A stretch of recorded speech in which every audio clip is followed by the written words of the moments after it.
ভীষণ ব্যস্ততম সময়ে সন্ধ্যার নাস্তা 5 মিনিটে কীভাবে তৈরি করবেন সেই নিনজা টেকনিকটি আজকে শিখিয়ে দেব। আপনারা লক্ষ্য করবেন 2টি ডিম দিয়েছি, পেঁয়াজ কুচি, কাঁচামরিচ কুচি এবং চাল ডাল ভিজিয়ে রেখেছিলাম। এটা দিয়ে চাপটি বানাবো এবং আমি যথারীতি রান্নাঘরে চলে গেলাম, কিচেনটা অন করলাম, কারণ যেহেতু একটু ভাজলে একটা তেলের একটা ঝাঁঝ আসবে, তো ডিমটা ভেজে নিলাম।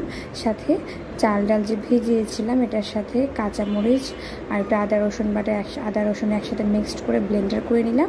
এর সাথে এখন পেঁয়াজ কুচি দেবো, কাঁচামরিচ কুচি দেব, ধনিয়া পাতা কুচি করে রেখেছিলাম।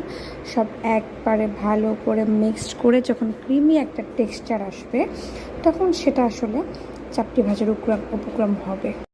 বাচ্চাদের জন্য আমি তেল দিয়ে ভাজবো, একটু বেশি করে তেল না হলে বাচ্চাদের ভালো লাগবে না। আর আমার জন্য একদম তেল ছাড়া, দেখতেই পাচ্ছেন প্রিয় দর্শক যে আমার ফ্রাই প্যানে একটা ফোঁটাও তেল নেই। ঠিক কীভাবে আপনারা করলে পারফেক্টলি হয়ে যাবে। আমি উল্টে দিয়েছি, খুব সুন্দরভাবে উল্টে গিয়েছে। আমার বাচ্চা যেটা অয়েলি দিয়েছি সেটা খাচ্ছে এবং আমি একটু ছটপট ধনিয়া পাতা চাটনি করেছিলাম, সেটা খেয়ে দেখলাম খুবই মজা হয়েছে। আপনারা অবশ্যই বাসায় ট্রাই করবেন এবং কমেন্টস করে আমাকে জানাবেন যে কেমন মজা হলো। অয়েলি করে এবং তেল ছাড়া হেলদি উপায়ে 2টা সিস্টেমই দেখালাম।